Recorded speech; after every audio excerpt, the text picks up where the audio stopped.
अनुसूचित जनजातियां संहिताबद्ध हिंदू कानून कहता है कि इसके प्रावधान भारत के संविधान के अनुच्छेद 366 के खंड 25 के अर्थ के अंतर्गत आने वाले अनुसूचित जनजातियों के सदस्यों पर लागू नहीं होते हैं, जब तक कि केंद्र सरकार आधिकारिक राजपत्र में अधिसूचना द्वारा यह निर्देश नहीं देती है कि इनमें से कोई भी अधिनियम उन पर भी लागू होंगे।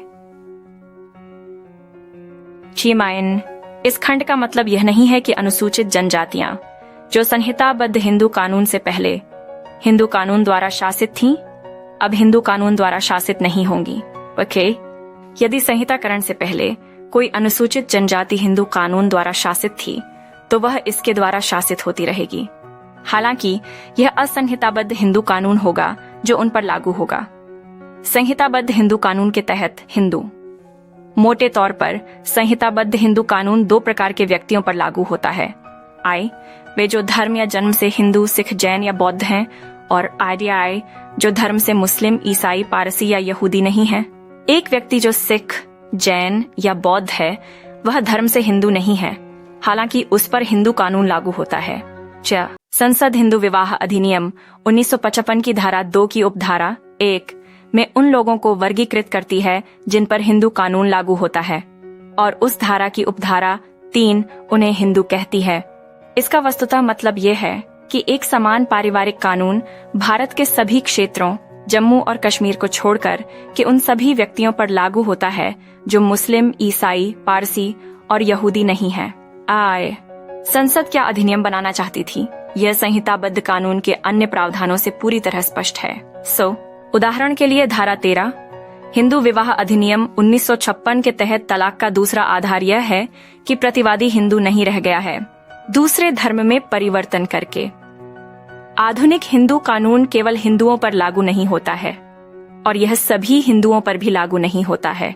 परतम संहिताबद्ध हिंदू कानून उन अनुसूचित जनजातियों पर भी लागू नहीं होता जो हिंदू हैं। आधुनिक हिंदू कानून हिंदुओं के साथ साथ कई गैर हिंदू समुदायों पर लागू व्यक्तिगत कानून के नियमों का एक निकाय है।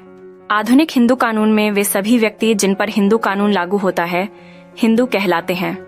असंहिताबद्ध हिंदू कानून के संबंध में हिंदू शब्द पुराने हिंदू कानून में हिंदू शब्द को पर्याप्त रूप से व्यापक अर्थ दिया गया था, ताकि इसमें न केवल वे लोग शामिल हों जो धर्म से सिख, जैन या बौद्ध हैं, बल्कि कई जनजातियां, समुदाय और वे लोग भी शामिल हैं जो हिंदू नहीं थे।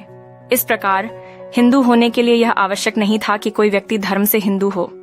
यह प्रस्तुत किया गया है कि यदि हिंदू कानून की कोई भी शाखा संहिताबद्ध हिंदू कानून से पहले किसी व्यक्ति पर लागू होती है तो हिंदू कानून उस पर लागू होता रहेगा, भले ही वह सख्ती से हिंदुओं की वर्तमान श्रेणियों के अंतर्गत न आता हो।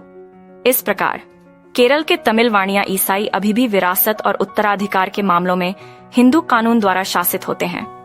पैतृक संपत्ति में पुत्र के जन्म सिद्ध अधिकार संबंधी नियम एवं सिद्धांत पुत्र का पवित्र दायित्व उन पर लागू होता है।